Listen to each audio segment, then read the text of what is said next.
in Church of God in Christ Jesus. We're starting our fellowship with the opening prayer by Sister LB.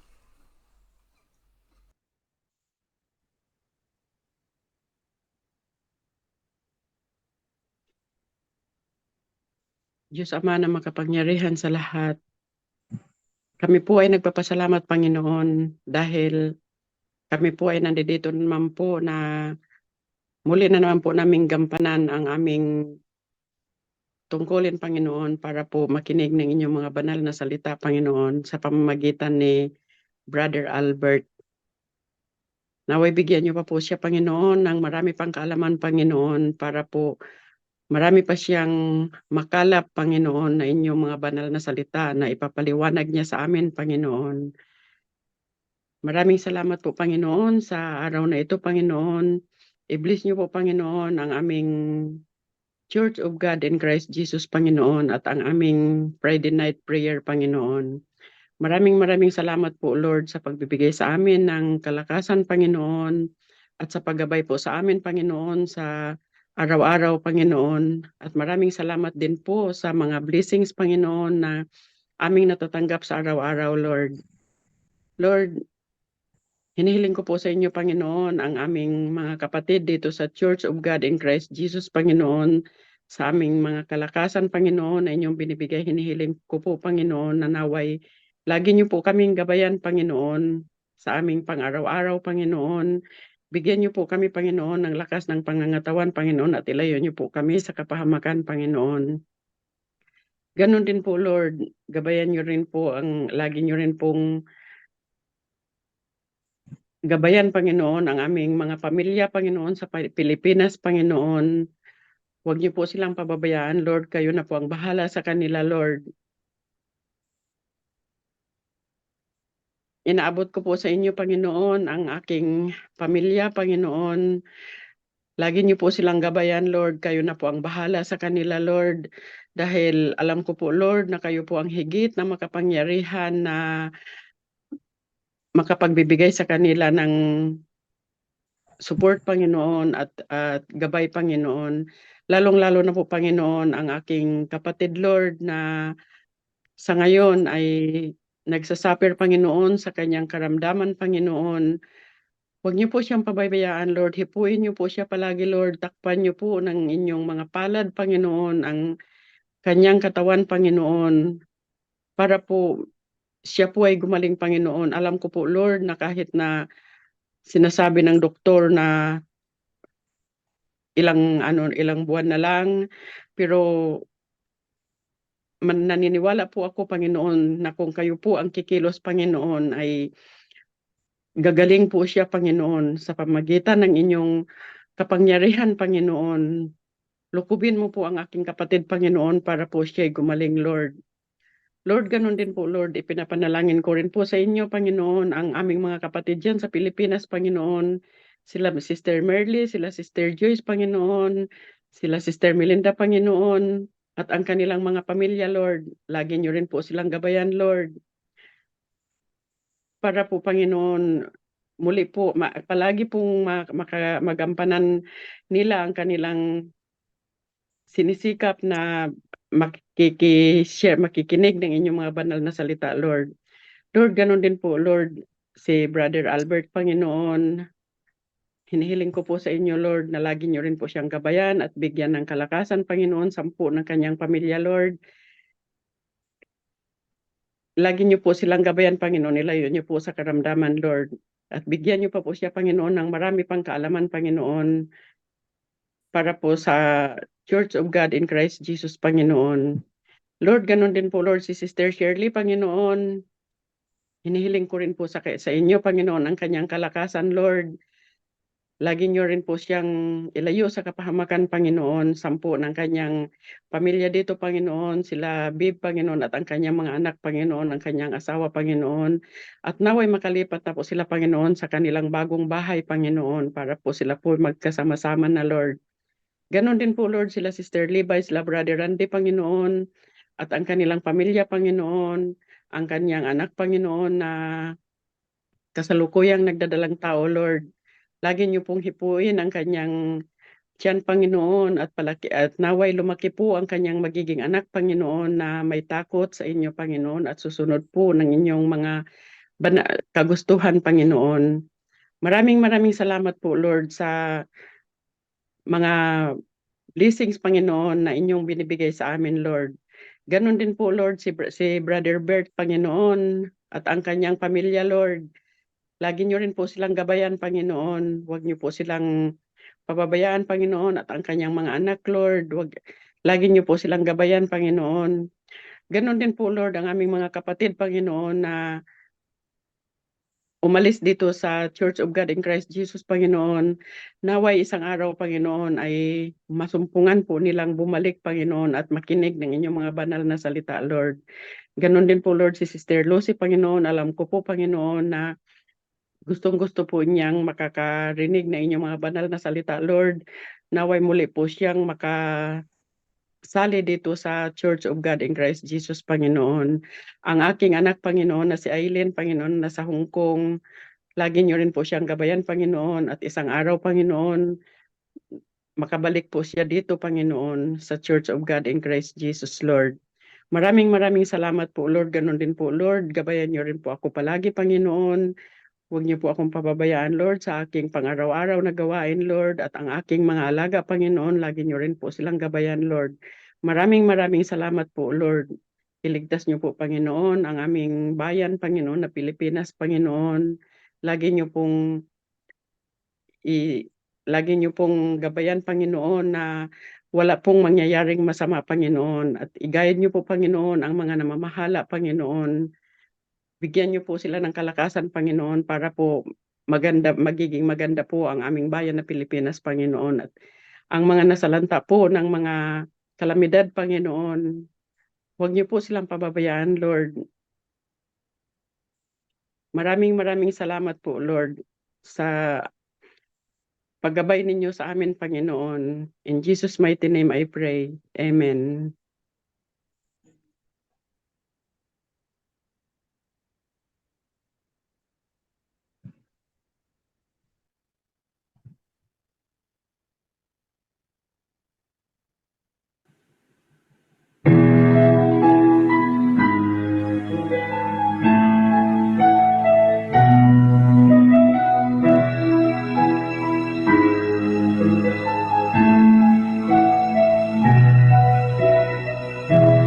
Our Father who art in heaven, hallowed be thy name.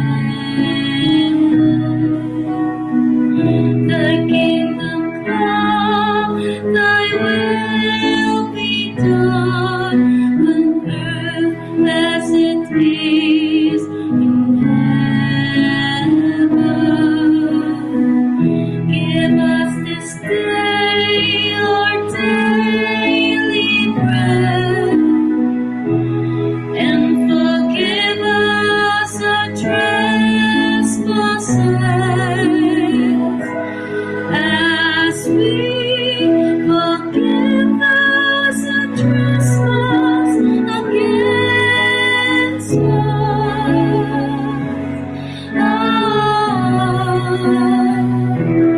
And lead us not into temptation, but deliver us from evil.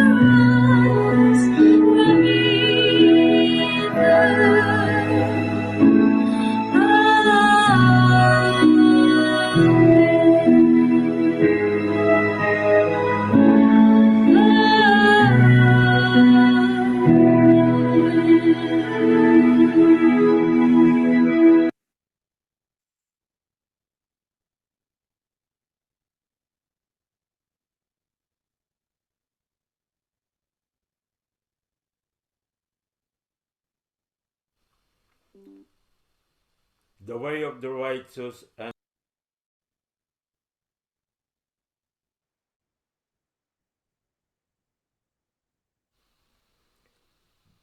the way of the righteous and the wicked. Blessed is the man who walks not in the counsel of the wicked, nor stands in the way of the sinners, nor sits in the seat of scoffers. But his delight is in the law of the Lord, and on his law he meditates day and night. He is like a tree planted by streams of water, that yields its fruit in its season, and its leaf does not wither. In all that he does, he prospers. The wicked are not so, but are like chaff that the wind drives away. Therefore the wicked will not stand in the judgment, nor sinners in the congregation of the righteous. For the Lord knows the way of the righteous, but the way of the wicked will perish. This is the word of the Lord. Thanks be to God. Ngayon po mga kapatid, we're going to do the praise and worship. Join us in singing to the Lord.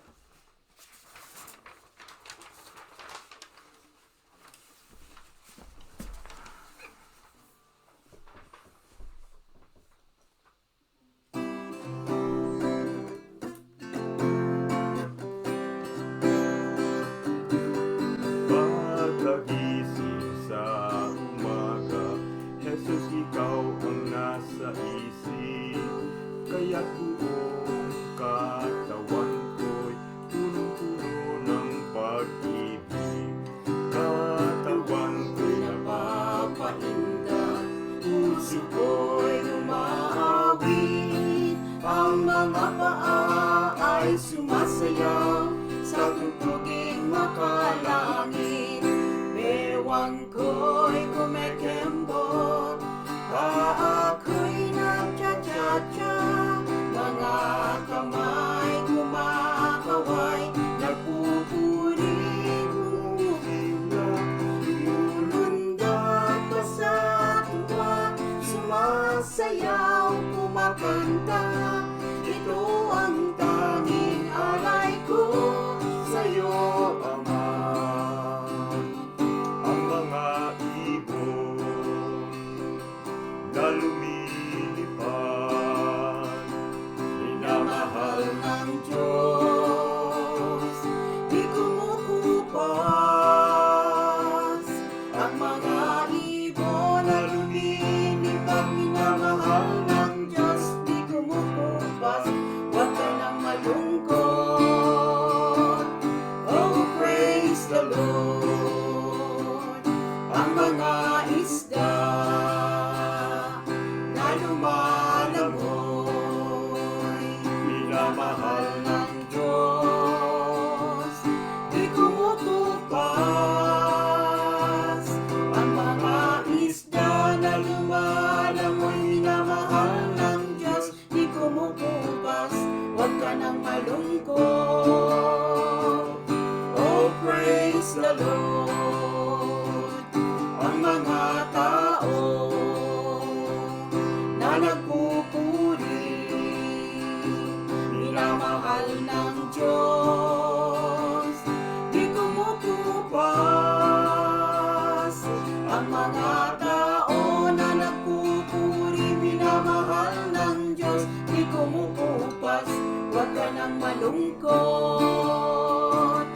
oh praise the Lord. I raise my thumb, hallelujah, amen, and praise the Lord. I raise my thumb, hallelujah, amen, and praise the Lord. I raise my thumb, hallelujah, amen. I raise my thumb, hallelujah, amen. I raise my thumb, hallelujah, amen, and praise the Lord. I raise them both, hallelujah, amen, and praise the Lord. I raise them both, hallelujah, amen, and praise the Lord. I raise them both, hallelujah, amen. I raise them both, hallelujah, amen. I raise them both, hallelujah, amen, and praise the Lord. Pagkagising sa umaga, Jesus, ikaw ang nasa isip.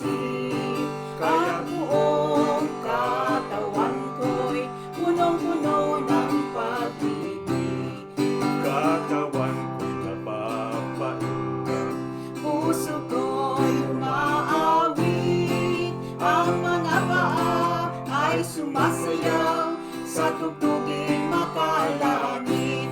Bewang ko'y kumekembot, paa ko'y nagcha-cha-cha, mga kamay kumakaway, napupuri mong sigla, lumulundag pa sa tuwa, sumasayaw, kumakanta.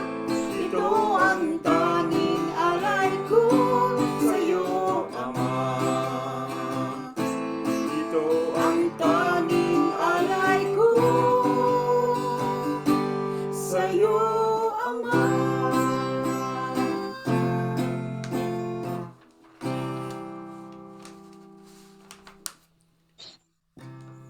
Panginoon, bawat tao ay may kani-kanilang problema. Bawat tao ay may kani-kanilang dinadala sa kanilang buhay. Panginoon, sa inyo kami mananatili at sa inyo kami humahawak. Kayo ang aming pinaghuhugutan ng aming mga problema, Panginoon, at alam namin, Lord, na kayo laging nandyan para sa amin. Panginoon, ang aming pag-awit na ito sa inyo ay isang pasasalamat at isang paraan ng paniniwala na kayo ay laging nandyan kung kailan namin kayo kailangan.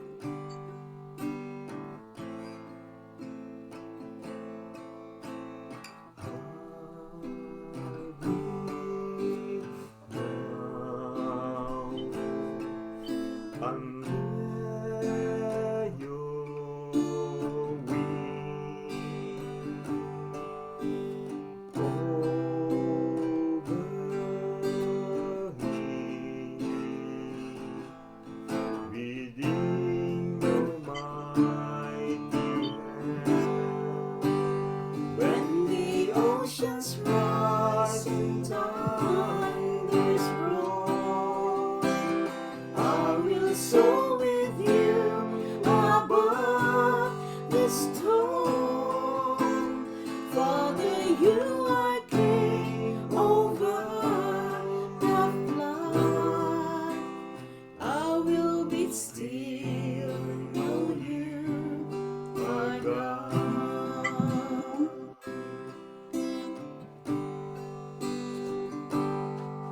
Find rest, my soul,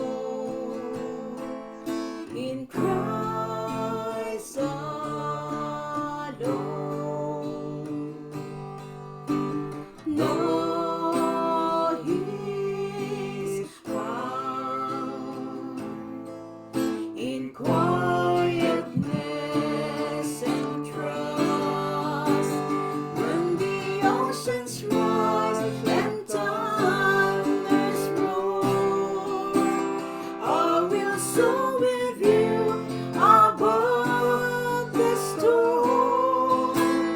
Father, you are king over the flood, and I will be still, know you are God.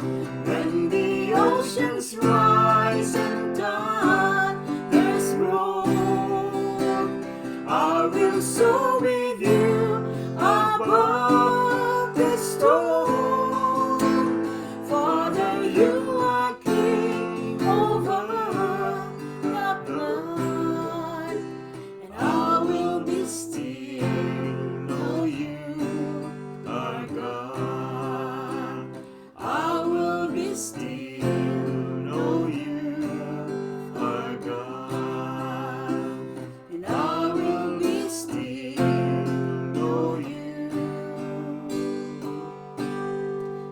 are God.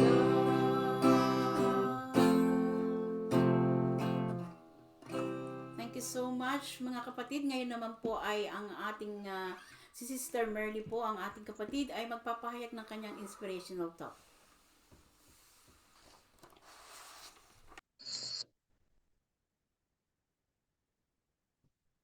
Ako na ba?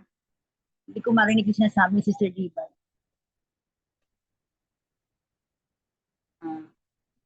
Start na po ako, Sis Liba. Hindi ko narinig yung sinabi mo.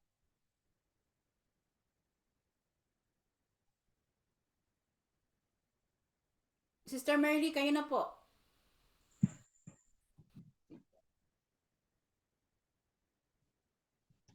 Bagong lahat, binabati ko po kayo, mga kapatiran, kayo pong lahat, Panginoon, at ang buong iyong pamilya.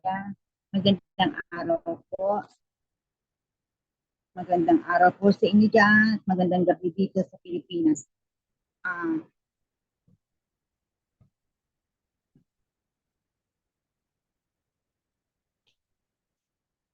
Ang aking ipapahayag ay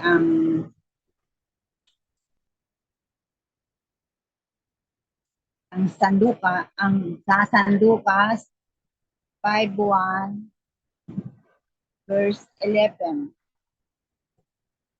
Sorry po, ang lakas ng ulan dito. Naririnig niyo po ako?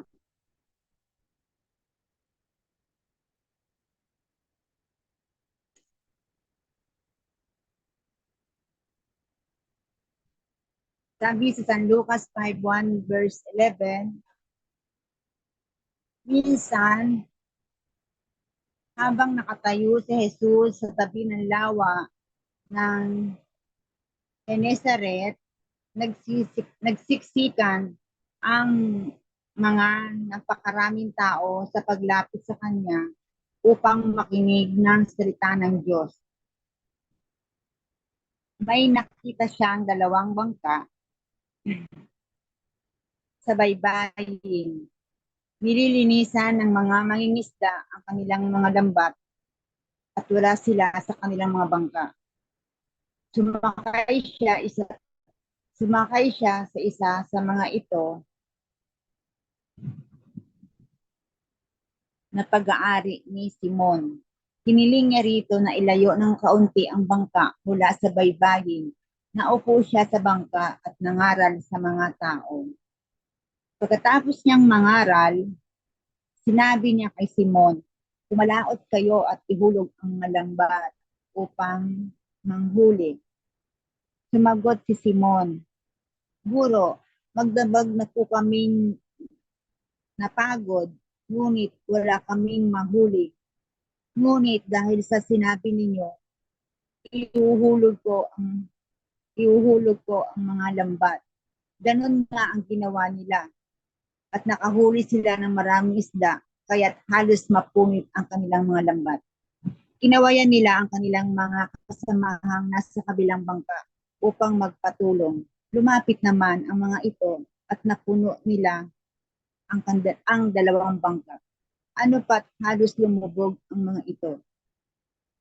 Nang makita iyon ni Simon Pedro, siya'y lumuhod sa harap ni Jesus at sinabi, "Lumayo kayo sa akin, Panginoon, pagkat ako'y isang makasalanan." Nanggilala siya at ang kanyang mga kasama dahil sa dami ng kanilang huli. Gayon din sina Santiago, Juan, ang anak ni Zebedeo at mga kasosyo ni Simon. Sinabi ni Jesus kay Simon, "Huwag kang matakot. Mula ngayon mga tao na sa halip ng mga isda ang iyong huhulihin."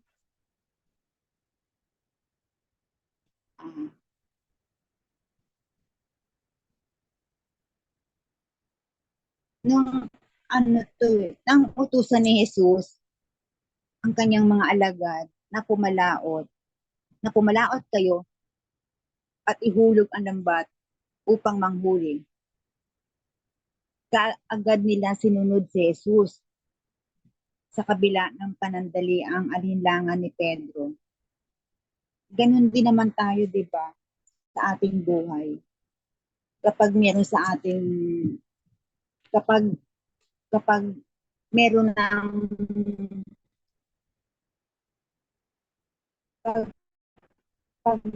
ng hudyat o nararamdaman natin na ito ang dapat mong gawin, na sundin iyon. Di ba, nagdadalawang isip pa tayo para sundin.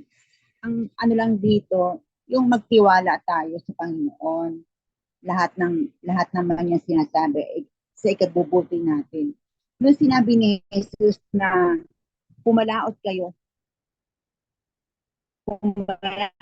pumalaot kayo sa malalim sapagkat andun ang mga sa kung matatagpuan ang maraming isda. Parang ang sinasabi dito na humayo tayo humayo tayo sa kalaliman ng mundong ating ginagalawan dahil maraming mga kaluluwa ang nangangailangan ng kaligtasan na tanging si Jesus lamang ang makapagbibigay. Sa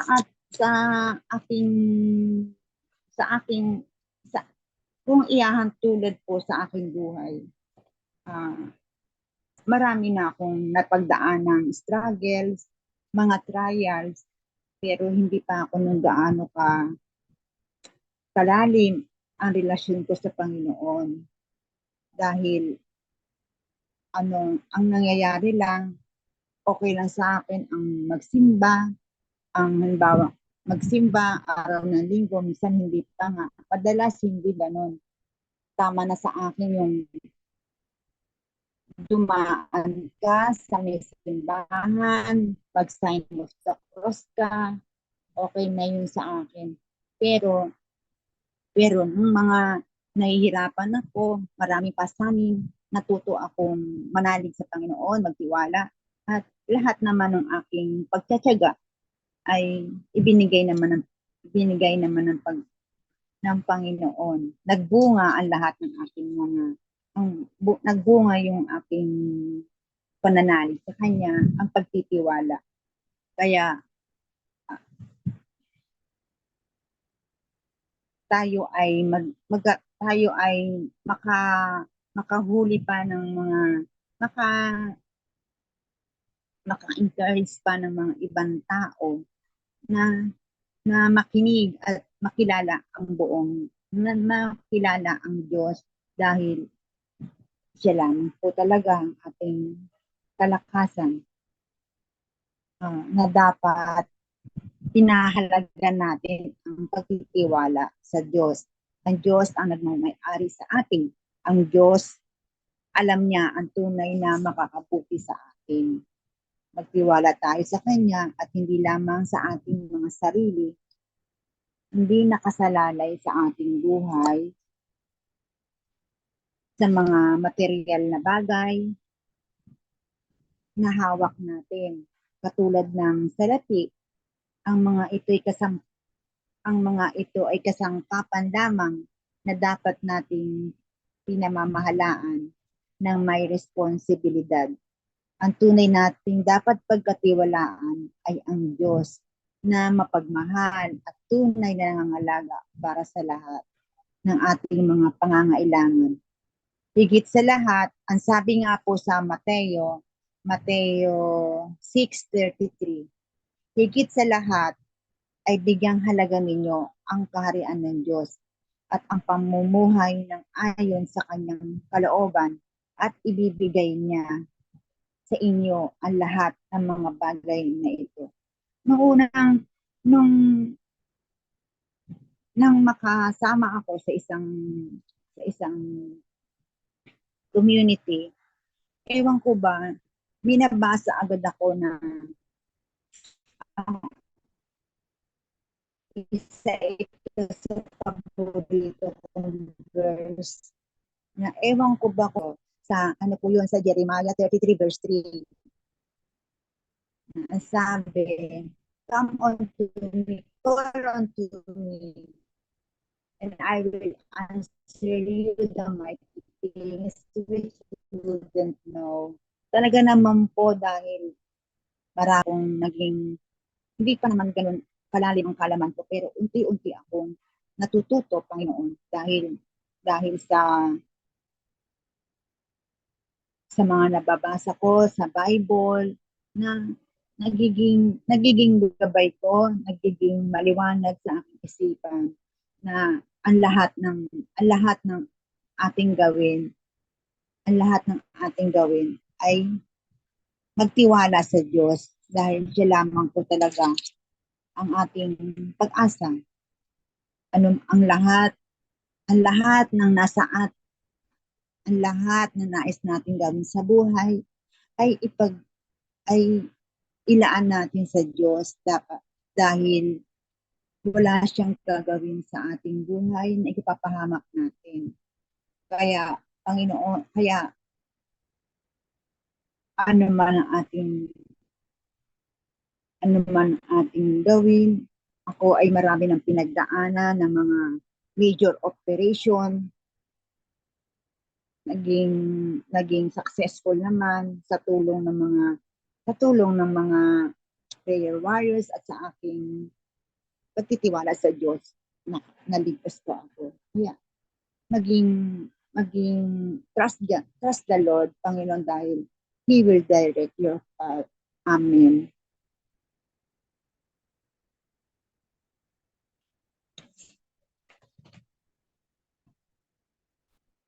Maraming salamat po, Sister Merly. At sabi nga po ni Sister Merly, seek you first the kingdom of God and His righteousness, and all and everything will be added unto you. Mga kapatid, ating pong panghawakan ang mga salitang yan ng Panginoon. Sis Viva and Renee.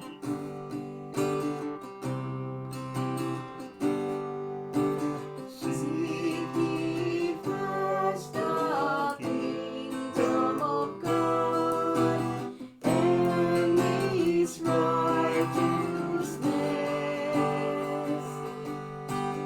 and all these things shall be added unto you.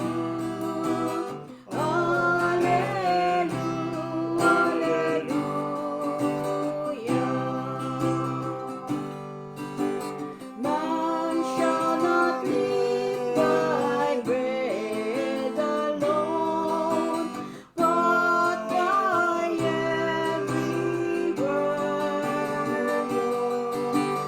that proceeds from the mouth of God. Hallelujah, hallelujah.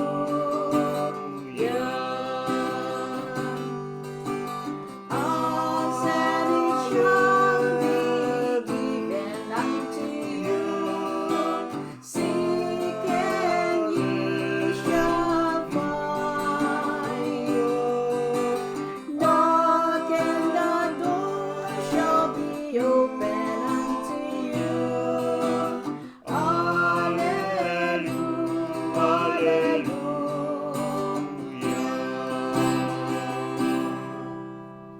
Salamat po mga kapatid, at ngayon po ang pinakamahalagang bahagi ng ating fellowship ay ang mabuting balita ng Panginoon na ihahayag sa atin ni Brother Albert at ni Brother Kobe.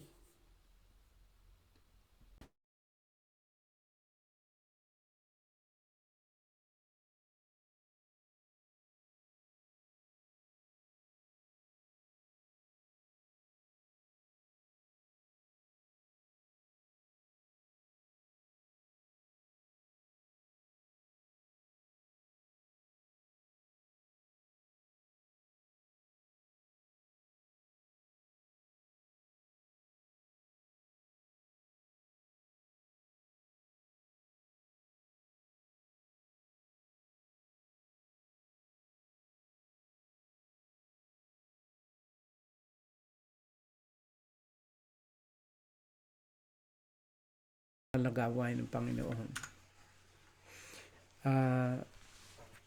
Actually po, masasabi ko na maganda yung sharing ni Sister Merly sapagkat ito'y may kaugnayan sa pagsusugo ng ating Panginoon Jesucristo sa kanyang mga alagad. At alam po ninyo,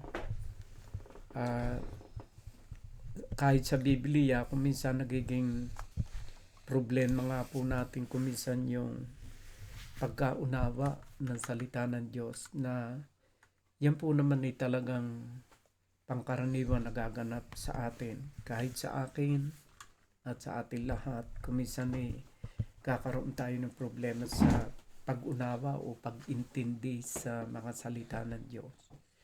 Katunayan po sa Biblia, merong mga binabanggit na mga talata si Saint Paul na talaga nga pong kahit ang mga ibang mga tao ng kanyang kapanahunan ay nagkakaroon ng problema sa pagkaunawa ng salita ng Diyos.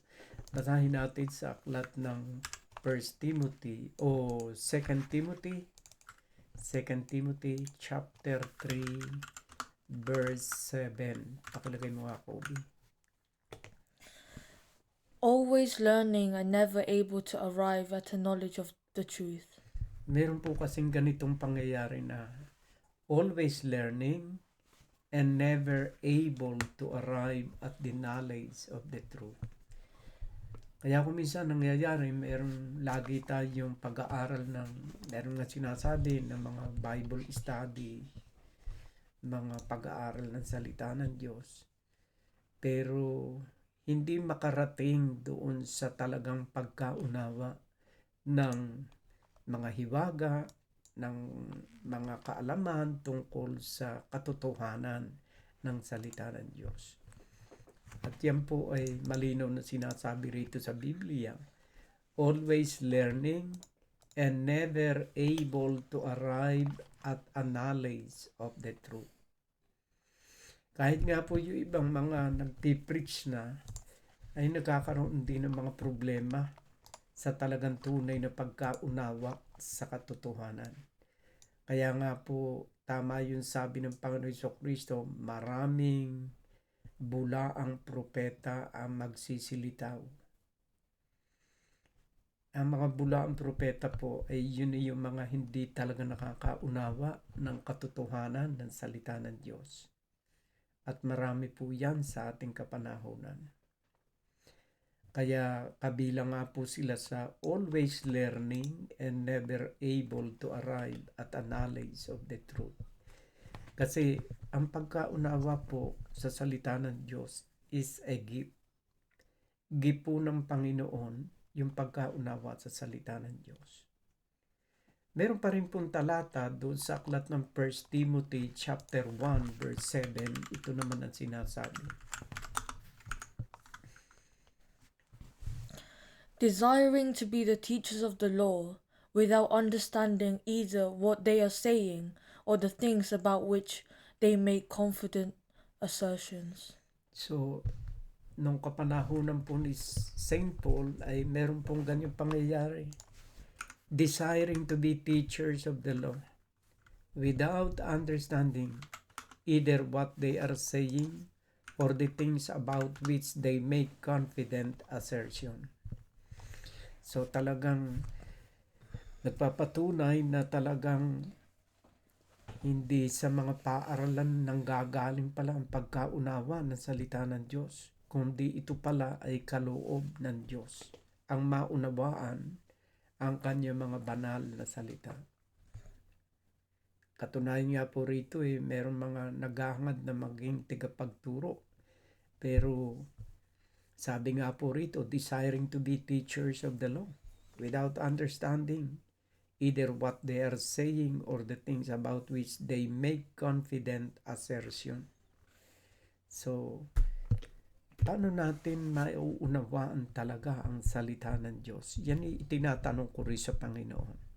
Paano ba ang tunay na pagkaunawa sa salita ng Diyos? Ito ba ay gift o regalo ng Diyos o ito'y bunga ng pag-aaral? Basahin po natin sa aklat ng Marcos chapter 4 verse 11. Ito po sinasabi. And he said to them, to you has been given the secret of the kingdom of God, but for those outside, everything is in parables. So makikita po natin na ang sabi po ng Panginoon Jesucristo nang kausap niya yung kanyang mga apostol ay ganito. And he said to them, to you has been given the secret of the kingdom of God, but for those outside, everything is in parable. So, yung po palang pagkaunawa ng kaharian ng Diyos o yung kanyang mga salita ay kaloob po pala yun ng Diyos. Kaya hindi po pala yun galing sa mga sangay ng pag-aaral na ating alam ngayon, na mga galing sa mga seminaryo o kung anong mga theological school, kundi ang pagkaunawa po sa sikreto ng kaharian ng Diyos. Kaloob po yun ng Diyos, mga kapatid. Hindi po galing sa pag-aaral sa labas. Katunayan po, ang kausap niya rito ng ating Panginoon Jesucristo, ang kanyang mga apostol. At alam po naman natin na ang mga apostol ng ating Panginoon Jesucristo hindi nag-aral. Wala po silang mga degree na tinapos nung kanyang kapanahunan.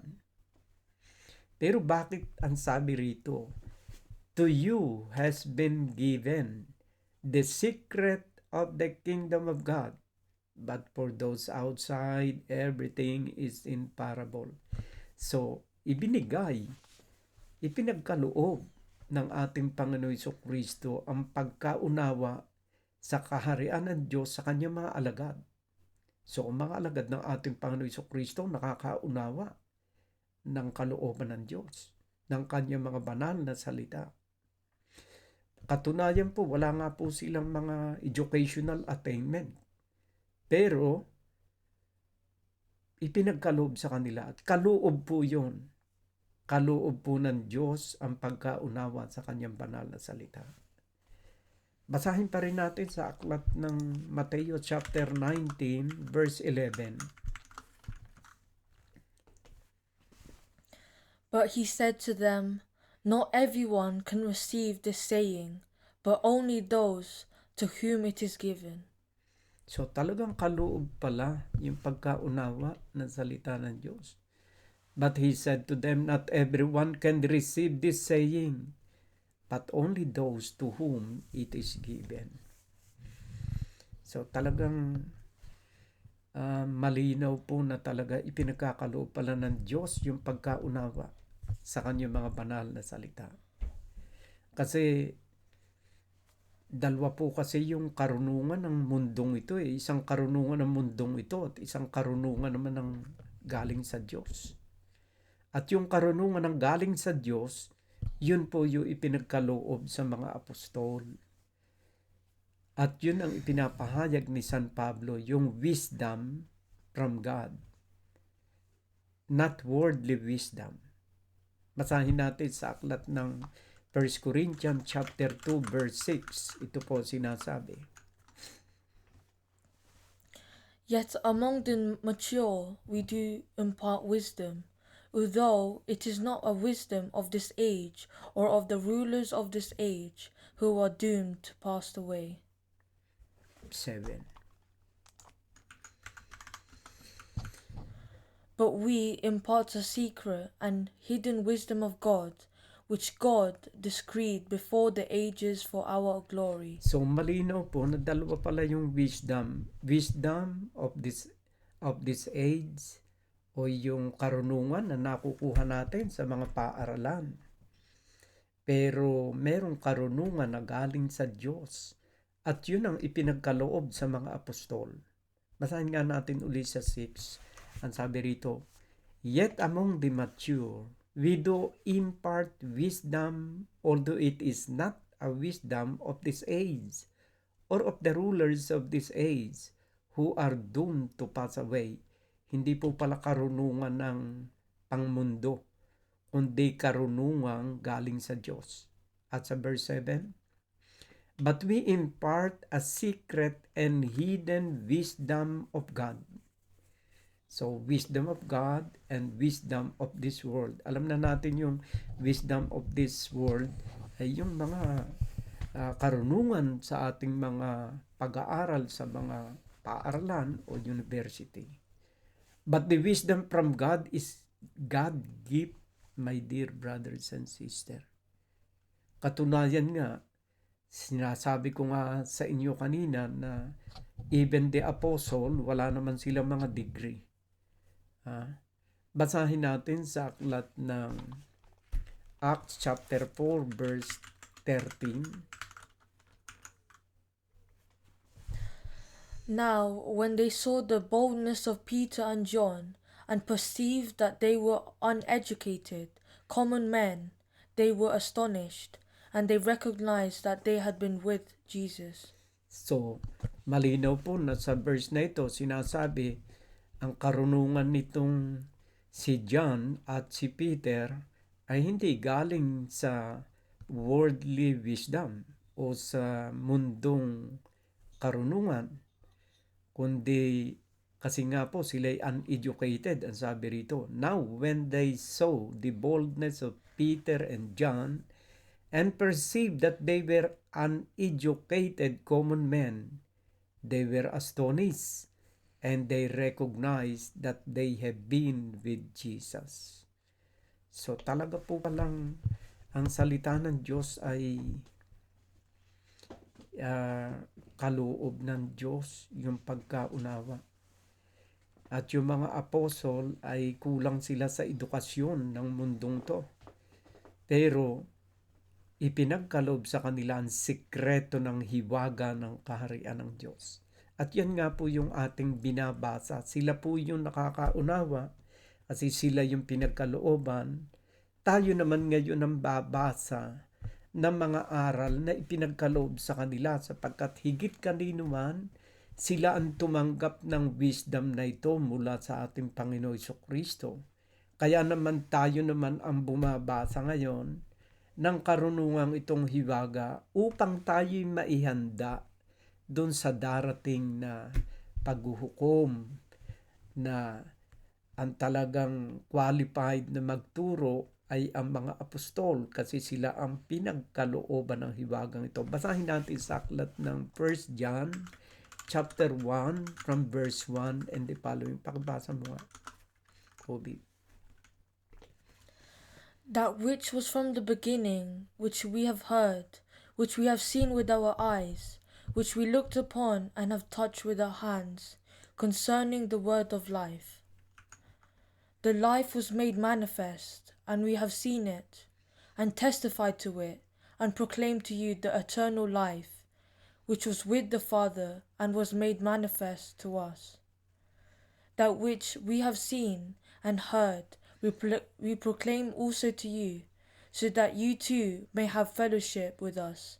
And indeed our fellowship is with the Father and with His Son, Jesus Christ. So kung atin pong iintindihin mula sa verse 1, ito po yung pangyayari ng karunungan na galing sa Diyos na tinanggap ng mga apostoles sa ating Panginoong Jesucristo. Ang sabi po rito, that which was from the beginning, which we have heard. Kasi kasama nga po nila yung ating Panginoong Jesucristo, narinig nila yung mga aral. Which we have seen with our eyes. At hindi lamang narinig. Kasi with action pa nga, pinakikita ng Panginoon Jesucristo yung sa kanilang mga mata. Kaya sa ating pagka-teacher ka, kailangan yung mga visual aid. Kailangan hindi lamang i-explain mo kung teacher ka. Kasi ako yung nakapag-aral ng kaunti sa education nung sa PCU, kailangan ang mga visual aid pagka nagtuturo ka. Which we have seen with our eyes, which we look upon and have touched with our hand, concerning the word of life. Ang salita po ng Diyos hindi lamang talaga itinuro, ipinakita pa sa mga apostoles at ipinahipo pa talagang lahat ng senses ng mga apostol ay ginamit upang sila'y tunay na maging ganap ang pananampalataya at ang karunungan sa salita ng Diyos. And verse 2, the life was made manifest, and we have seen it and testify to it.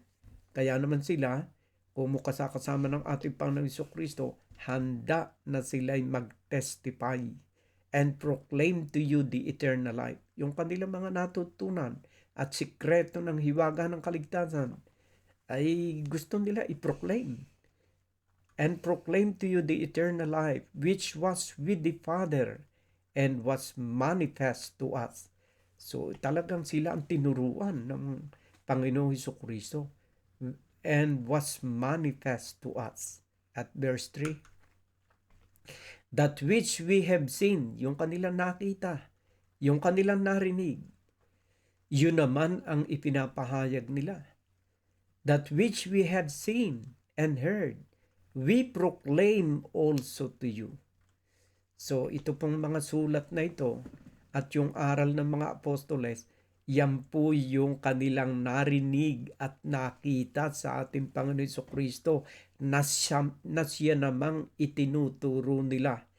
Paano ang pagtuturo? Sa mga verses ng Biblia. So that you too may have fellowship with us. Kapag ka po pala tayo nakikinig sa mga aral na ito ng Ebanghelyo ni Kristo, nagkakaroon daw po pala tayo ng pakikisama sa mga apostoles. So that you too may have fellowship with us. So pagka pala tinanggap mo yung Ebanghelyo ni Kristo, yung mga aral at hiwaga ng Ebanghelyo ni Kristo na itinuturo ng mga apostol, tayo po pala'y nakakaisa ng mga apostoles. So that you too may have fellowship with us. And indeed, our fellowship is with the Father and with His Son, Jesus Christ. Kung tayo po may pakikiisa doon sa aral ng mga apostoles, ay nagkakaroon din tayo ng pakikiisa sa ating Ama sa Langit at sa ating Panginoong Hesukristo. Ang sikreto, yung kanyang mga salita, tanggapin natin at magkakaroon tayo ng pakikisama sa mga apostoles na tumanggap ng aral ng salita ng Diyos na hindi maintindihan ng marami pero naiintindihan at ipinauunawa sa atin ng mga apostoles. At kung tayo po tatanggapin natin yung mga aral na ito ng mga apostoles na siyang nakahipo, nakakita, nakarinig sa ating Panginoon Jesucristo, nagkakaroon tayo ng fellowship sa kanila at nagkakaroon din tayo ng fellowship sa Ama at sa kanyang anak na ating Panginoong Hesukristo. So, ang pagkaunawa pala ng salita ng Diyos, unang-unay ipinagkaloob doon sa mga apostoles. At ito namang pagkaunawang ito ibinabahagi sa bawat isa sa atin. Kung tayo po'y mananampalataya at tatanggapin natin yung mga aral ng salita ng Diyos without any reservation, hindi ka magku-question bakit sinabi ng Panginoon yun, huwag kang sasamba sa mga bagay na nilikha ng kamay ng tao, you don't have to question that, kailangan maniwala ka, ibubuhos ng Diyos ang tunay na pagkaunawa sa iyo, kapatid. Now, gusto mong maintindihan ang salita ng Diyos, yung pagsunod mahalaga. Our obedience is very important in our relationship and to have a profound understanding of the Word of God. Let us read in the book of Proverbs, chapter 1, verse 23 and the following. Pakibasa mo, Kobe, tuloy-tuloy. If you turn at my reproof, behold, I will pour out my spirit to you. I will make my words known to you. Because I have called and you refuse to listen, have stretched out my hand and no one has heeded. Because you have ignored all my counsel and would have none of my reproof, I also will laugh at your calamity. I will mock when terror strikes you. When terror strikes you like a storm, and your calamity comes like a whirlwind, when distress and anguish come upon you. Then they will call upon me, but I will not answer. They will seek me diligently, but will not find me. Because they hated knowledge and did not choose the fear of the Lord. So hanggang dyan na lang ako. Ibalik muli sa 23. Mga kapatid, the question is you want to receive the wisdom of God, yung karunungan ng salita ng Diyos, gusto mong malaman at ipagkaloob sa iyo. Ang sikreto po ito, if you turn at my reproof, kung ikaw ay susunod sa kanyang mga saway. Kung tayo po'y handang sumunod sa kanyang mga saway at aral, kasi yung salita po ng Diyos, reproof yan eh. Pagsaway po yan eh. If you turn at may reproof, pag sinabing huwag kang sasamba sa mga bagay na likha ng kamay ng tao, pagtutuwid po yun eh. Reproof. Without any reservation, you have to follow that.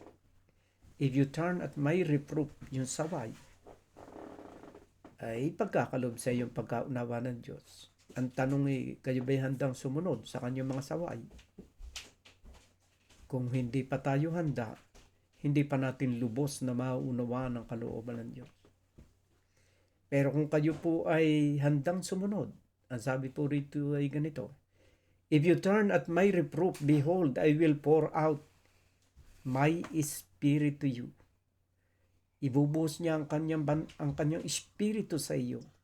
And I will make my words known to you. Kasi ang kalimitan po, kaya hindi tayo makarating sa pagkaunawa ng salita ng Diyos. Pagdating sa mga saway, binabaliwala natin eh. Pero if you are willing to submit yourself to the reproof and teaching of our Lord Jesus Christ, sigurado po, malalaman ninyo ang hiwaga ng salita ng Diyos. Kasi ang salita po ng Diyos ay ginagamit sa pagsaway. Basahin nga natin sa aklat ng 2 Timothy chapter 3 verse 15. And how from childhood you have been acquainted with the sacred writings, which are able to make you wise for salvation through faith in Christ Jesus. 16. All scripture is breathed out by God and profitable for teaching, for reproof, for correction, and for training in righteousness. Hanggang dyan naman ako din. All scripture is breathed out by God and profitable for teaching, for reproof, for correction, and for training in righteousness. So, kung kayo po'y handang paturo sa salita ng Diyos, handa kayong pasaway, handa kayong pakorek, at handang i-train ninyo inyong sarili according to the righteousness of God or the teaching of our Lord Jesus Christ, you will know the wisdom and the secret of the kingdom of God. Yan po ang sinasabi roon sa ating binasa kanina, doon sa, balik mo nga uli, Kobe, doon sa Proverb 1:23. Pakibasa mo uli, Kobe. If you turn out my reproof, behold, I will pour out my spirit to you. I will make my words known to you. Yan po isalita ng Diyos na talagang totoong-totoo. Behold, I will pour out my spirit to you. I will make my words known to you. Paano ninyo tatanggapin ang Holy Spirit kapag kayo napasasaway? Kasi pagka po tayo napasasaway at nagbabago tayo ng kaibuturan ng ating puso, halimbawa narinig natin ang salita ng Diyos, huwag kang papatay, huwag kang magnanakaw, huwag kang maninirang puri, huwag kang makikiapid, at sinusunod mo yung mga bagay na yan, tatanggapin mo ang banal na espiritu kasi yan po'y namumugad sa kaibuturan ng puso ng tao. Kaya hindi makatuloy yung Holy Spirit. Ngayon, pagka kayo'y handang sumunod sa kalooban ng Diyos at yung mga bagay na inyong itinakwil at tinalikuran, the Holy Spirit is always ready to occupy your heart. And the promise is, I will make my words known to you. Yan po kasing pangako ng pagkaalam ng salita ng Diyos ay sa mga taong handang pasaway. Hindi po yung pasaway, kundi handang pasaway. Handang paturo, handang pakorek yung kanyang mga maling ginagawa. And behold, I will pour out my spirit to you. Paano nga naman makakapasok yung banal na espiritu kung puno-puno ng galit at puot at pagpatay, pakikiapid, pagnanakaw ang iyong puso. Pero kung kayo pasasaway at inyong tatakwil ang lahat ng masasamang ito, the Holy Spirit is always ready to occupy your heart. And what will happen? I will make my words known to you. Ipauunawa ko sa inyo ang kapangyarihan at kahalagahan ng aking salita. Bakit? Kasi ang salita po nagpapabago ng buhay ng isang tao. Kaya maling-mali yung mga sinasabi ng iba. Yun daw mga turo dito sa Biblia ay misleading. No, my dear brothers and sisters, pag humiwalay ka sa salita ng Diyos, mami-mislead ka. Ikaw ang mami-mislead pag humiwalay ka sa salita ng Diyos. Dahil hindi mo kayang imaneho ang buhay mo ng sarili. You cannot control your life by your own.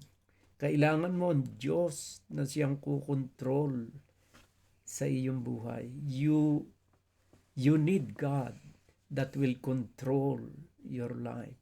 You need the guidance of the Word of God to make your path straight.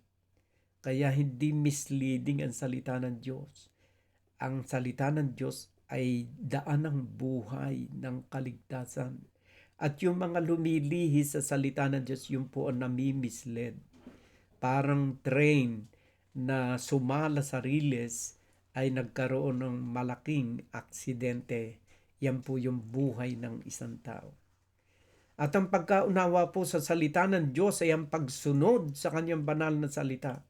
At habang sinusunod mo ang salita ng Diyos, it becomes clear in your mind the real meaning and the secret of salvation, which was offered by our Lord Jesus Christ 2,000 years ago.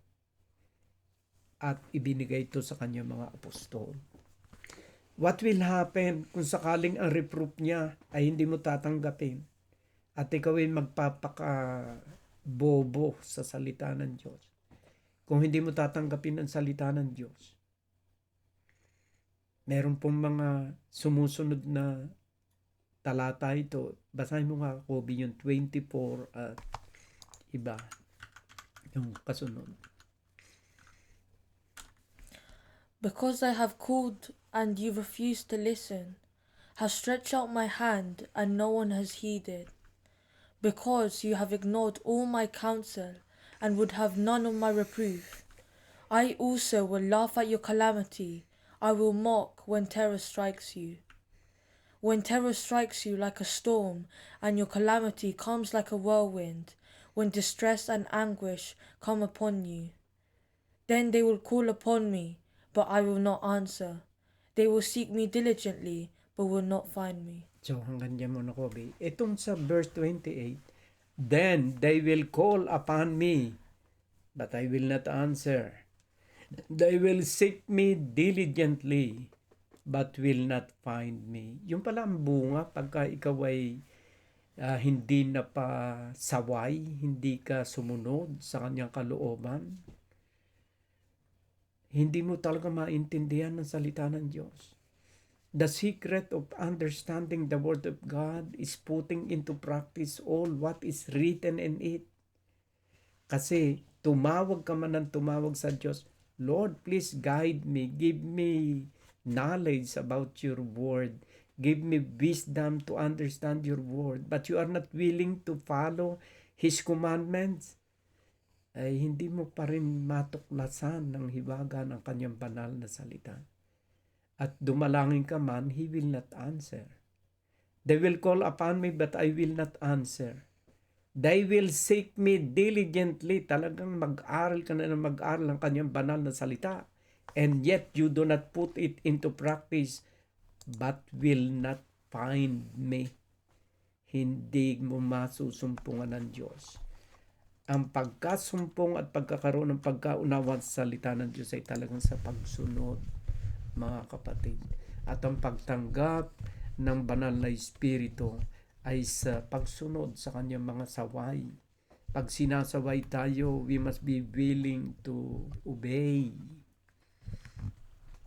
Hindi tayo aabot sa malalim na pagkaunawa ng salita ng Diyos kung patuloy nating nilalabag ang kanyang banal na kalooban.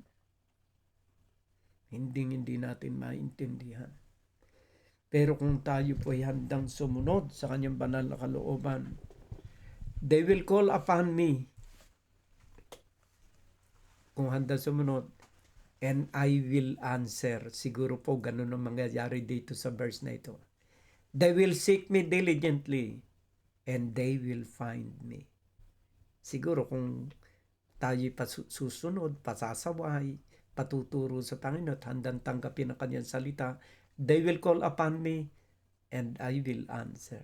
They will seek me diligently and they will find me. Siguro po ganun ang mangyayari kung tayo'y magiging masunurin. Pero bakit po tayo nag-aaral kung minsan hindi makarating sa pagkaunawa ng kanyang banal na salita? Because we violate the commandments of God. Hindi tayo makarating sa malalim na pagkaunawa ng salita ng Diyos. Nasabi ng Panginoon, huwag kayong mananalangin ng paulit-ulit. Pero patuloy pa rin tayong nanalangin ng paulit-ulit. Tayo'y lumalabag sa kanyang mga kautusan. Kaya kung minsan hindi natin maabot yung lalim ng kanyang mga katuruan sa banal na kasulatan. But if you are willing to to follow the reproof and the teaching of our Lord Jesus Christ, we will come to the knowledge of the kingdom of God. Magkakaroon tayo ng pagkaunawa sa salita ng Diyos. Ano sabi po ron sa 6:33 ng Matthew?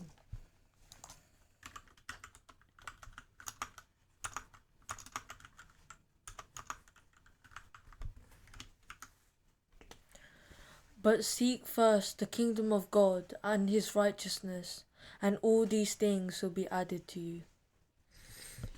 Pangunahin po kasing hanapin natin yung kanyang kaharian. Ito po yung dapat na unang-una nating hinahanap. Kasi ang sabi po rito, but seek first the kingdom of God and his righteousness. Yung kanyang mga katuruan po yung righteousness eh. Yung pong mga utos ni Kristo, yung po ay righteous. Kaya, if you want to practice righteousness, you have to practice all the commandments of our Lord Jesus Christ. At ano pong sabi niya rito? And all these things will be added unto you. Yung iyong mga nagiging dahilan ng iyong anxiousness, yung iyong pananamit, yung iyong kakanin sa kinabukasan, yung iyong mga plano sa iyong buhay, yung mga gusto mong gawain, pag inuna mo yung kalooban ng Diyos at ang makinig ka ng kanyang mga aral, lahat pala yun kasamang ipagkakaloob sa iyo, idadagdag sa iyo ng Panginoon. Yung mga kabalisahan natin, balisa tayo kung anong isusuot, balisa tayo tungkol sa ating mga pag-aaral. Pag inuna mo pala yung salita ng Diyos, ay bibigyan ka ng kaalaman at karunungan sa iyong pag-aaral because our Lord Jesus Christ is the one guiding you in every aspect of your life. Ano nga ba yung kabalisahan ng mga taong kinababalisahan? Sabi natin sa aklat ng dito pa rin sa Matthew 6:25. Ito po yung mga kinababalisahan natin sa araw-araw eh. Therefore, I tell you, do not be anxious about your life, what you will eat or what you will drink, nor about your body, what you will put on. Is not life more than food, and the body more than clothing? Look at the birds of the air. They neither sow nor reap, nor gather into barns, and yet your heavenly Father feeds them. Are you not of more value than they? And which of you, by being anxious, can add a single hour to his span of life? And why are you anxious about clothing? Consider the lilies of the field, how they grow. They neither toil nor spin.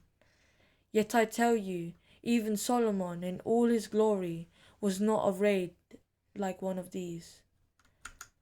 But if God so clothes the grass of the field, which today is alive and tomorrow is thrown into the oven, will he not much more clothe you, O you of little faith? Therefore do not be anxious, saying, What shall we eat, or what shall we drink, or what shall we wear? For the Gentiles seek after all these things, and your heavenly Father knows that you need them all. But seek first the kingdom of God and his righteousness, and all these things will be added to you. Balik mo nga sa 32. Sabi po rito, for the Gentiles seek after all these things, and your heavenly Father knows that you need them all. Alam naman ng Diyos na kailangan natin yung pananamit, yung pagkain, yung tirahan. Marami tayo, alam din ng Diyos na kailangan natin ng kagalingan kung kayo may sakit. Alam ng Diyos na naghahanap ka ng hanap buhay, gusto mo makasumpong ng magandang trabaho. Alam ng Diyos na ikaw ay may problema sa iyong pamilya, may problema ka sa iyong anak. Oh. Alam, your heavenly Father knows that you need them all. Alam ng Panginoon yung lahat ng ating mga pangangailangan, kahit ang mga problema natin, alam ng Diyos. Pero ano itinagagawa niya sa atin na ito ang dapat nating i-priority sa ating buhay upang ang lahat ng mga kabalisang ito ay magkaroon ng kalutusan. Sa 33, babasahin ko sa inyo. But seek first the kingdom of God.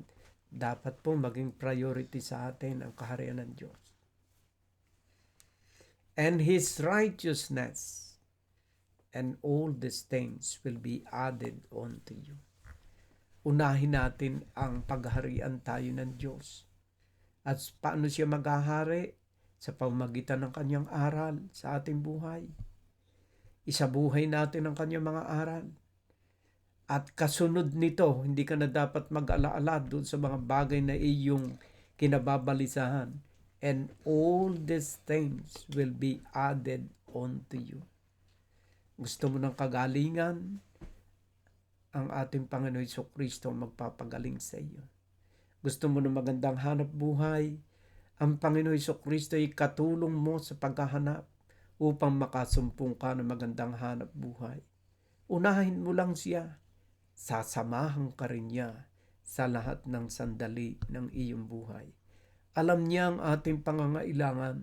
Alam niya yung lahat ng ating mga nararanasang mga karamdaman. At hindi tayo pababayaan ng Diyos kung uunahin natin siya. Ang pangunahin po ay yung aral ng Panginoon na tayo ipagharian niya. At unti-unti lalalim ang kaalaman natin ng pagkaunawa sa kanyang mga banal na salita. The question is, to you, my dear brothers and sisters, are you ready to be reproved by our Lord Jesus Christ? Are you ready to be taught by our Lord Jesus Christ? All the teaching of our Lord Jesus Christ are good. Ito po'y para sa ating ikabubuti. And it will lead us to life everlasting. But seek first the kingdom of God and His righteousness. Ito po ang pangunahin sa ating buhay. Basahin natin sa aklat ng Proverbs chapter 4 verse 7. Ito po sinasabi. Proverbs chapter 4 verse 7. The beginning of wisdom is this: get wisdom, and whatever you get insight. Sa King James Version mo ilagay ko. Wisdom is the principal thing. Therefore get wisdom, and with all thy getting, get understanding. So ito po sabi, wisdom is the principal thing. Pangunahin po kasi sa Biblia yung karunungan. Hindi po karunungan ng mundo, kagaya nung binasa ko kanina sa 1 Corinthians 2:6 na hindi po karunungan ng mundo, karunungan na mula sa Diyos. Wisdom is the principal thing. And what is the wisdom of God? Yung mga aral ng Diyos, yun po yung wisdom. Wisdom is the principal thing. Therefore, get wisdom, And with all thy getting, get understanding. Ha? Lahat kung ating pong, kaya ako'y natutuwa sa inyo mga kapatid, talagang gusto ninyong makuha yung karunungan. And with all thy getting, get understanding. At yan naman po ipinagkakaloob sa atin ng Panginoon. Patuloy lang kayong makinig sa kanyang mga aral at sa kanyang mga salita. Ipagkakaloob sa atin ng Diyos ang pagkaunawa sa kanyang banal na salita. Ngunit higit sa lahat, yung ating pagsunod ay napakahalaga sa paningin ng Diyos. Hindi makapasok ng lubusan ng Espiritu ng Diyos na magpapaunawa sa atin sa kanyang mga banal na salita habang maraming basura sa kalooban ng ating puso. Ang sabi nga roon sa Proverb 123, if you turn in my reproof, at ano po ba yung reproof ng Panginoon? Yung kanyang mga saway sa atin na ipinagagawa niya sa atin, yung ipinaalis niya sa ating buhay. Ha? Ang sabi, if you turn in my reproof, I will pour out my spirit. Ibubuhos niya ang kanyang banal na espiritu. Pero dapat alisin muna natin yung mga basura sa ating puso. Alam naman natin na ang ating puso ay basurahan ng mga masasamang bagay. Kaya nga po kailangan yung saway ng Panginoon upang maalis yung mga maruruming yan na nasa ating puso. Sapagkat yan po nagiging basura sa kaibuturan ng ating puso kaya hindi makapasok ang banal na espiritu, yung ating galit, yung ating puot, yung ating pride, yung ating paninirang puri, yung mga iba't ibang uri ng kasamahan, namumugat po yan sa puso. At yan ang gustong sawayin ng salita ng Diyos. Basahin natin sa aklat ng Mateo chapter 15 verse 19. Ito po sinasabi.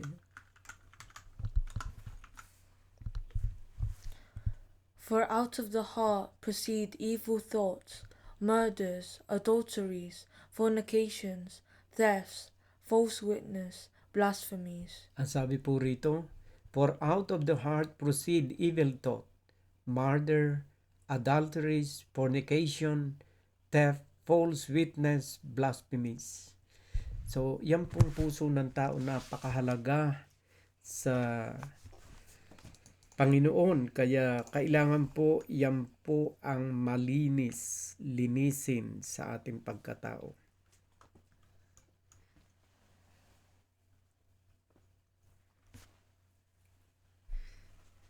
Basahin natin sa aklat ng Psalm chapter 51,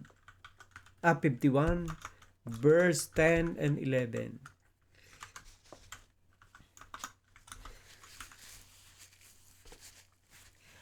Create in me a clean heart, O God, and renew a right spirit within me. Cast me not away from your presence, and take not your Holy Spirit from me. So, si Haring David po, ang sumulat ito, ang sabi rito, create in me a clean heart. Ito po ang kailangan ng Diyos sa atin. Magkaroon tayo ng malinis na puso. At ang paglinis po ng ating puso ay sa kapangyarihan ng salita ng Diyos. Ang salita po ng Diyos ang tanging makapaglilinis ng ating puso. At kung tayo po ay palilinis sa salita ng Diyos, magiging bahay at tirahan ng banal na espiritu ang ating puso. At dahil diyan, ipagkakaloob ng Diyos ang higit at malalim na pagkaunawa sa kanyang mga banal na salita. Kailangan po tayo ay maging masunurin sa kanyang banal na kalooban. Basahin natin sa aklat ng Philippians chapter 1 verse 27.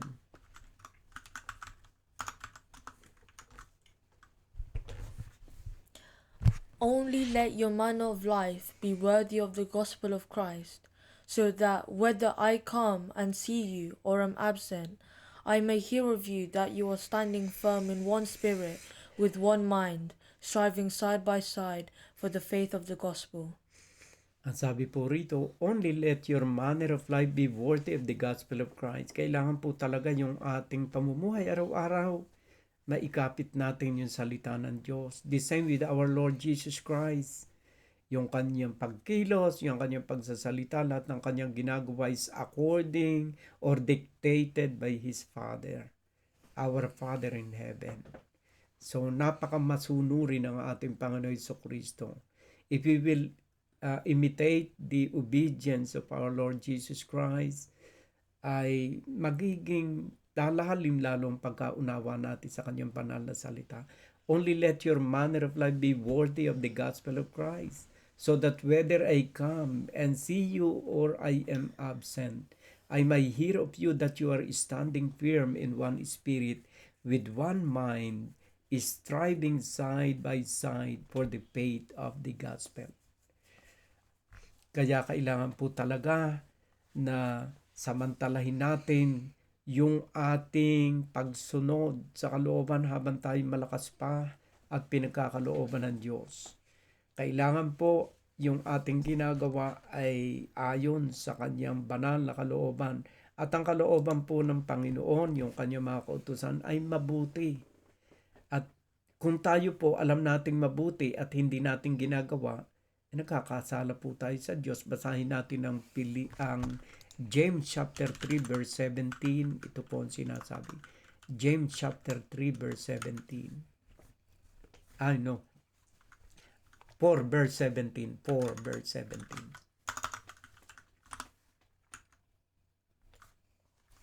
So whoever knows the right thing to do and fails to do it, for him it is sin. So kung alam na natin na itinuturo ng salita ng Diyos ay mabuti at tama, pagkatapos hindi natin ginawa, ito'y nagiging silbing kasalanan sa atin. So, kung hindi ka makapagpatawad sa iyong kapwa, utos ng Panginoon tayo magpatawad sa ating kapwa na nagkasala sa atin at hindi mo ginagawa, nagkakasala ka. Kung hindi mo maibig ang iyong kapwa at sa halip na pag-ibigin na pupuot ka, nagkakasala ka. Sapagkat yun po ang tamang gawain natin. Ang sabi po rito, so whoever knows the right thing to do and fails to do it, for him it is a sin. So, kagaya rin po ng ginagawa natin ngayon. Alam ko po na mabuti itong ating ginagawa. Kung hindi ko ito gagawain, magsisilbing kasalanan sa akin. Yung pagbabasa ng Biblia, alam naman nating mabuti yun. At para sa ating kapakinabangan, sapagkat tayo ay ibe-bless ng Diyos if you are reading the Bible. And if you fail to do it, nagiging kasalanan sa iyo yun. Ako naman, kung alam kong mabuti at tama na mag-preach ako ng salita ng Diyos, hindi ko ginawa, nagiging kasalanan sa akin yun. Kung ako naman mag-iisip ng masama sa aking kapwa, alam kong masama yun. Pero siya kung ginagawa, kasalanan ko yun. Kaya, ang pagsunod sa kalooban ng Diyos ay mahalaga, mga kapatid. Mahalaga yan upang tayo ipagpalain ng Diyos. Gawin nating priority ang ating munting pag-aaral ng salita ng Diyos na ito. Hindi naman totoo matagal ito, mga kapatid. Halos yung wala namang isang oras to. Pero pag ito ang pina-prioritize mo sa iyong buhay, ay kasama nito yung mga pangangailangan mo sa iyong buhay. Gusto mo ng kaligtasan ng iyong family, pag inuna mo ang Diyos, siya ang bahala sa pamilya mo, saan man dako naroon. Subuko po yan, Panginoon.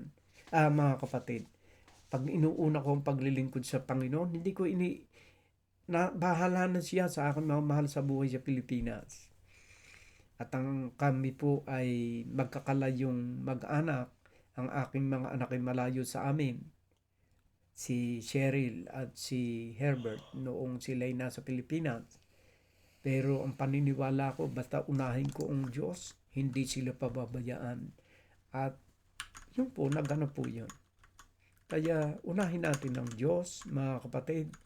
At ang pag-una sa Diyos, makiisa lamang kayo sa ating gawain ito. Makinig kayo ng salita ng Diyos. At kung maisa sa buhay natin, ay lalo pong napakahalaga yon sa paningin ng Diyos. Yung iba nating mga pangangailangan, kasama na po yon. Kasi hindi pa nga po natin hinihiling. Alam na rin naman ng Diyos yung ating pangangailangan. Basahin natin sa aklat ng Ephesians chapter 3 verse 20. Ito po ang sinasabi. Ephesians chapter 3 verse 20. Now to him who is able to do far more abundantly than all that we ask or think, according to the power at work within us.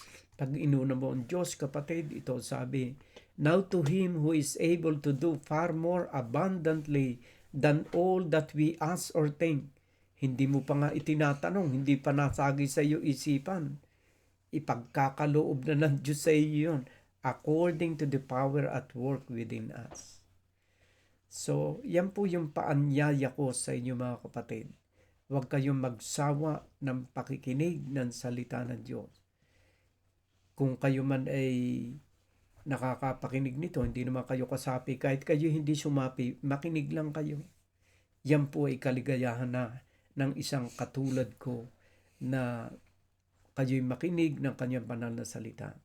Sa inyo pong pakikinig, ito po'y libre, wala po itong bayad, hindi po kailangan kayo'y magdonasyon o magbigay ng 1 sentimo, wala po, makinig lamang po kayo. At wala po kaming tinatanggap na bayad dito, wala pong money involved sa aming ginagawa.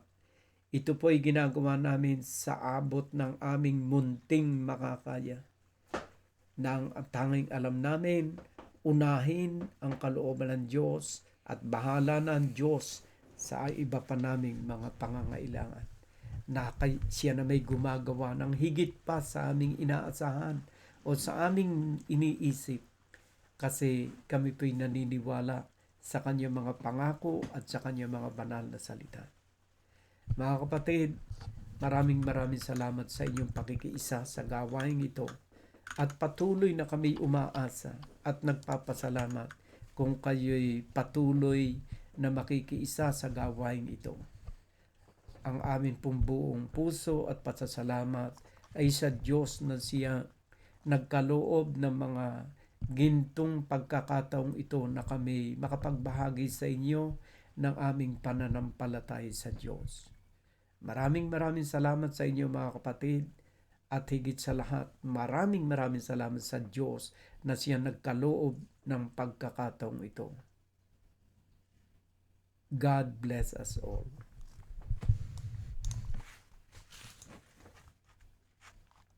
Salamat po, Brother Albert, sa inyong mga mabuting balita galing sa Panginoon. Susunod naman po natin ngayon ay ang isang awit na pagbibigay papuri sa Panginoon manggagaling kay Sister Joy. At pagkatapos po noon ay ang closing prayer ni Sister Shirley.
All the time, my Lord, I need you there. You are my life. I cannot believe alone.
Amang makapangyarihan sa Diyos, ikaw po ang aming Diyos na walang hanggan. Nagpapasalamat po kami, Panginoon, sa hapong ito na ipinagkaloob mo ang magandang balita na ipinagkaloob ng aming kapatid na si Brother Albert. Pinupuspos mo kami, Panginoon, ng iyong mga banal na salita. Kaya, Panginoon, kami po'y nagpapasalamat sa mga salitang aming napapakinggan sa hapong ito. Nawa, Panginoon, sa aming mga pakikinig na ito'y sundan namin ang iyong mga katotohanan ng mga salita upang kami, Panginoon, ay makalakad ng matuwid sa aming buhay na walang hanggan. Panginoon, sa hapong ito, Panginoon, ay tinatas ko ang mga bumubuo sa gawain ito, Panginoon. Gamitin mo po kami, Panginoon, at sundan ang iyong katotohanan. Nawa, Panginoon, kami iyong bendisyonan ng iyong mapagpalang kamay na ang lahat ng mga taong nagdaranas ng mga karamdaman, Panginoon. Panginoon, dinudulog ko po sa iyo ang aming mga kapatiran, ang aming pamilya, Panginoon. Saan man sila ngayon, Panginoon, naroroon, Panginoon. Iyo pong ipagkaloob ang kanilang mga kagalingan, Panginoon. Hipuin mo po sila, Panginoon, at nawa, Panginoon, ang kanilang mga katawan, Panginoon, at ang kanilang pakikipag-isa sa iyo, Panginoon, ay gawin mo pong matibay sa kanilang kalooban at tanggapin po, Panginoon, ang mga katotohanan upang makamtan nila ang kung ano bang po, Panginoon, ang kanilang nais na makamtan sa kanyang buhay, Panginoon. Panginoon, ako po'y kami po'y taus-pusong nagpapasalamat sa iyo. Sa hapong ito, Panginoon, na ang aming mga puso, Panginoon, ay punong-puno ng iyong mga pangaral. Ang buong katotohanan, Panginoon, ay naway sa buhay naming lahat, Panginoon, upang makamtan namin, Panginoon, ang lahat ng aming nais mangyari sa aming buhay, Panginoon. Panginoon, ang lahat ng ito, Panginoon, ay nanggagaling sa iyo. Kaya ikaw, Panginoon, ay dapat lamang purihin at sambahin. At ang iyong mga awat habag, Panginoon, ay hindi po nawawalan, Panginoon, na ang lahat ng ito, Panginoon, ay sa iyo namin nararanasan, Panginoon. Sa mga sandaling ito, Panginoon, ang mga pusong nakikipag-isa sa iyo, Panginoon, ay nararamdaman namin ang iyong kabutihan, Panginoon. Kaya, Panginoon, dalangin ko po, Panginoon, sa lahat ng naririto, Panginoon, ay makamtan nila ang kanilang mga nais mangyari sa buhay, Panginoon. Nawa, Panginoon, ay ang lahat ng kanilang mga pangangailangan sa buhay, Panginoon, ang material, ang pinansyal, ang kagalingan, Panginoon, na ipagkaloob mo po sa amin, Panginoon. Dahil kayo po, Panginoon, ang Diyos na walang hanggan, at nararapat lamang, Panginoon, na iyo pong tanggapin ang aming mga nais makamtan sa aming buhay, Panginoon.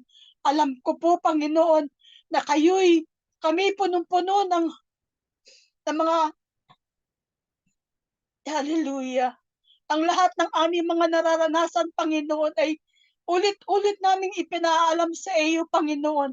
At nawa, Panginoon, ay huwag po kayo magsawa sa lahat ng aming mga nais makamtan, Panginoon. Panginoon, lahat po ng aming mga dalangin at mga awang hinihingi sa iyo, Panginoon, iyo pong bigyan ng karapatan na kami matanggap namin ang lahat ng ito, Panginoon. Dahil alam namin, Panginoon, ang lahat ng ito ay laging kayo ang aming hinihinga ng awat habag, Panginoon. Kaya, Panginoon, pakinggan mo po, Panginoon, ang aming mga hiling, Panginoon. Higit sa lahat, Panginoon, ang may mga karamdaman ng aming pangangatawan, Panginoon, ay iyo pong pakinggan, Panginoon. At nawa, Panginoon, sa mga sandaling ito, Panginoon, ay iyo nang ipagkaloob sa aming buhay, Panginoon, sa aming lahat na naririto, Panginoon. At dalangin din po namin na nawa, Panginoon, kami makaakay pa ng maraming kaluluwa, Panginoon. Dalangin ko rin po, Panginoon, ang mundo na nangyayari sa kasalukuyan, Panginoon. Ang global warming, Panginoon, ang mga lindol, ang mga baha, Panginoon, ay kayo na po ang bahala sa kanila. Kayo na po, Panginoon, ang maging isang gabay at patnubay sa lahat ng mga nangyayaring ito, Panginoon. Kaya, Panginoon, dalangin ko namin, Panginoon, ang lahat ng naririto sa Church of God in Christ Jesus ay isang puno na nagkakaroon ng katagumpayan, Panginoon. At higit sa lahat, Panginoon, kami nagpapasalamat at ang lahat ng aming mga hiniling sa buhay, Panginoon, ay pinagkakaloob mo. Marami pong salamat, Panginoon. Ito po ang aming samot dalangin. In Jesus' mighty name we pray. Amen.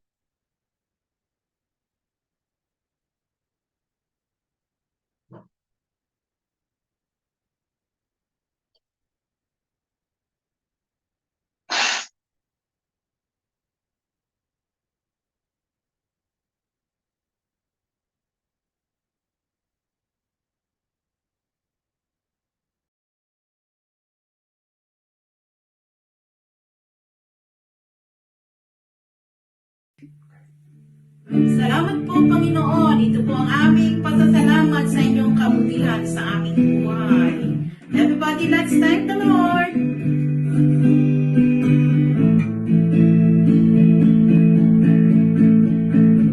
I come before you today, and there's just one thing that I want to say. Thank you, Lord. Thank you, Lord, for all you've given to me, for all the blessings that I cannot see. Thank you, Lord. Thank you, Lord. With a grateful heart, with a song of praise, with an outreach arm, I bless your name. Thank you, Lord. I just wanna thank you, Lord. Thank you, Lord. I just wanna thank you, Lord. Thank you, Lord, for all you've done in my life. You took my darkness and gave me your light. Thank you, Lord. Thank you, Lord. You take my sin and my shame. You took my sickness and healed all my pain. Thank you, Lord. Thank you, Lord. With a grateful heart, with a song of praise, with an outreach arm, I will bless your name. Thank you, Lord. I just want to thank you, Lord. Thank you, Lord. I just want to thank you, Lord. Thank you, Lord.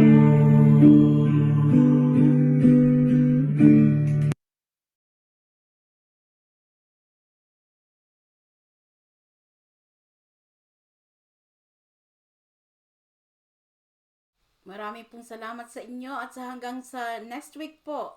God bless us all.